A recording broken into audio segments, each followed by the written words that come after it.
Have you ever walked into a room and instantly felt the heaviness in the air even before anyone said a word? That's the power of energy. And today, we are talking about what happens when you confront negative energies, whether they are from people, situations, or even your own thoughts, and how to transform them so they don't control your life.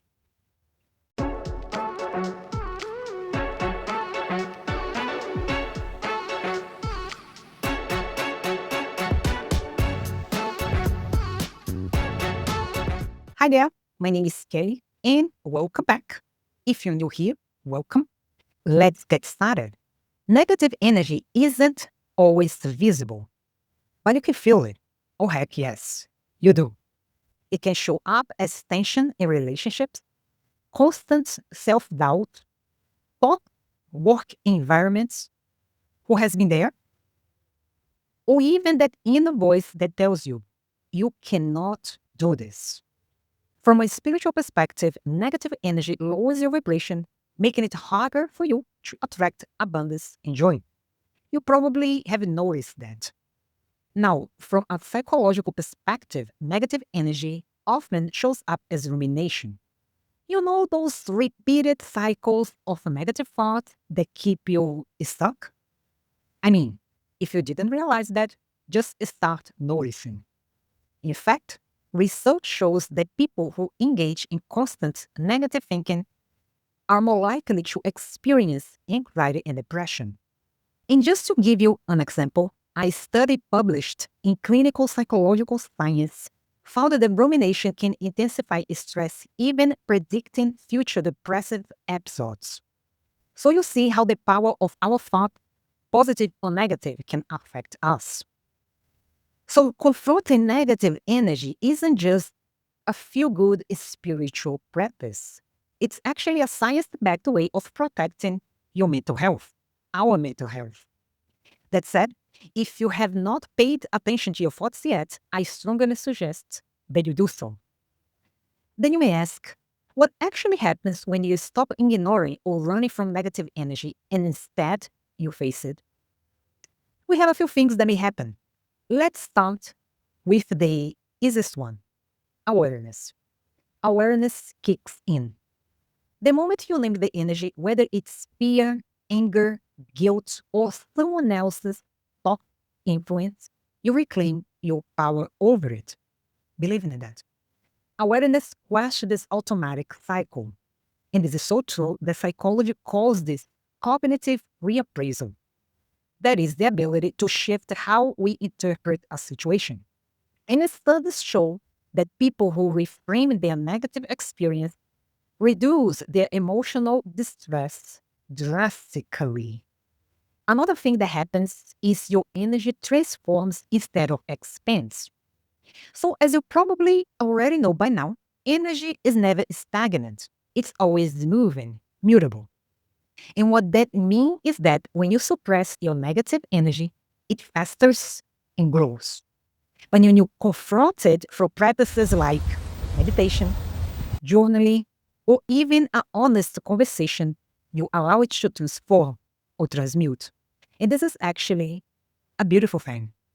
And that leads us to another thing that happens. You raise your vibration. Spiritually, when you face the negativity without absorbing it, you elevate your own vibration, whether you believe it or not. So instead of being pulled into the low frequency, you become one anchor of light. Just imagine that. And here is the interesting part. People around you often start mirroring your energy instead of the other way around. This is amazing. Can you imagine that? Just imagine how beautiful this is. And then you may ask, Kelly, how do I actually do this in my daily life? How can I apply this? So let's go for some techniques you can use right away, simple techniques. And let's start with this. The first one is ground yourself. Ground yourself first. In other words, before confronting external negativity, make sure your own energy is stable. And one quick exercise or method that I talked about before in one of my previous videos is a 3-minute grounded meditation. Very simple, no complications. You close your eyes, focus on the breath during those 3 minutes. Well, we have a little visualization, just a moment, but I promise you, it's only 3 minutes and not gonna cost you anything. You are not gonna even feel it. And the way you do this is simply close your eyes, take a deep breath, and imagine root growing from your feet deep into the earth. The reason for that is this reconnects you to stability before you face any difficult energy. So try this and let me know. Another way that you can do this is name the emotion. And for this one, I actually plan to create a video specifically talking about the emotional scale. I think it is important. The emotional guidance scale from Abraham Hicks. But I will also back it with psychology research, of course. But back to naming the emotion. When you feel negativity, either in yourself or in others, name it. Say it to yourself, this is anger, or this is fear. That's because research from UCLA suggests that labeling emotions reduces the intensity in the brain's amygdala, which is our center for emotional reactivity. And I have a little bit more to talk about this emotional reactivity in just a moment, but let me give you tip number 3. Use the visualization as a protection, and that wonders. And the way you do this is imagine yourself surrounded by a golden light or a bubble of energy.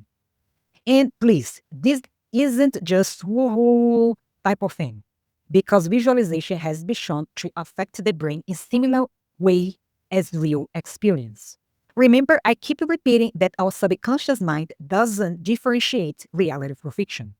But from a psychological perspective, when you visualize protection, your nervous system relaxes and you are less reactive. And this connects also with our previous point. But another thing that you can do is reframe the story.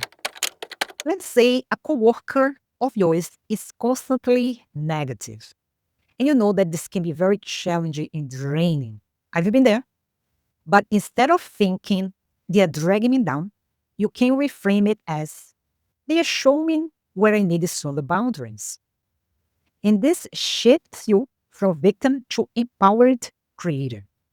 And I know this may be hard to embody, but believe in it that it works. It gives you beautiful results. And let me tell you why. This is a great exercise because from a spiritual perspective, it protects you. But also from a science perspective, you will soon notice how you shift your mindset. And then we'll go to our next tip. Release, don't retain. After facing negative energy, don't hold on to it. Try simple practices like shaking your body, taking a salt bath, or even writing the emotion on paper, emotional emotions, and then tearing up. And those rituals send a clear signal to your subconscious mind that the energy has been processed and released, and you don't feel like this heaviness in your heart. You know, this is actually a beautiful exercise that I recommend that you do. That's because you start feeling it. You start noticing how light you feel. And why it matters, when you confront negative energy, you are not just protecting your mood for the day, you are actually rewriting your subconscious mind. Again, spirituality, psychology, or science back this up. Remember how in previous videos we talked about neuroplasticity, the brain's ability to adapt and reprogram? So every time you choose to confront and transform negativity instead of suppressing it, you are literally strengthening your neural pathways for resilience and positivity. And over time, this makes you less reactive and more grounded in your higher self. Spiritually, you are also sending a message to the universe. I'm choosing alignment. I am choosing to stay in my light. And when you vibrate at that frequency, you attract experiences and people that match it. The universe está working its magic. In other words, when you confront negative energies, you're not just protecting yourself in that moment, you're also creating conditions for abundance to flow into your life. Because here's the truth: abundance can't thrive in a space crowded with fear, resentment, or even doubt. So when you face and release those energies, you are essentially clearing your inner garden for blessings to grow, or new beautiful things come to you. And spiritually, again, every time that you stand strong in your light, you're telling the universe, I choose growth, I choose alignment, I choose abundance. And the universe responds in kind, matching your frequency with opportunities, synchronicities, and relationships that elevate you even more. So please, don't be afraid of negative energy. Just protect yourself and use it as a fuel and then release it. Or use as a mirror, let it reflect and send it back. That's great exercise. And the more you practice this, the more natural it becomes. And so you'll notice that not only you are less reactive, but you're also manifesting with greater ease. And this, my friends, is huge because this is actually what differentiates those who manifest with ease and those who don't. And if you're ready to deepen this practice and invite more abundance into your life, make sure you subscribe, like this video, and share it with someone who might need to hear this message. Every time you raise your vibration, you are contributing to the collective raising of energy too, even though you may not realize it. And the ripple effect is powerful because it can spread in ways that you cannot even imagine. And remember, you are abundant, you are protected, and your energy is your greatest asset. So, this is what I have for you today. Thank you so much for watching, and I'll see you in the next video. Take care.